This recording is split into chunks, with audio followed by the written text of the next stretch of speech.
Well, I'm Katie Salter and I live in Auckland in New Zealand with my family, my husband Neil and my 6.5-year-old Isla and little Daisy who's almost 2. My pregnancy was fairly worrying from the start because we'd had some miscarriages in between our older daughter and getting pregnant with Daisy. After I started going into labour, so my waters broke on sort of the first day of my 23rd week and I was taken into the delivery suite at that stage, and it was at some stage during that day that Katie Groom had talked about a study that she was involved in called the APTS study, and asked if we would be willing to take part in that, and she explained it very clearly, very concisely, with no pressure whatsoever, and it felt very safe for us to be part of that study because there was no risk to me or the baby, obviously the baby coming first, and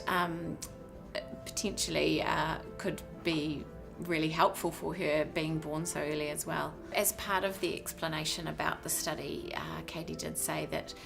there was no risk to Daisy, especially being born at this early stage that she was, because she'd be needing to be taken off very quickly to be ventilated to help her breathe. And she said that if there was any trouble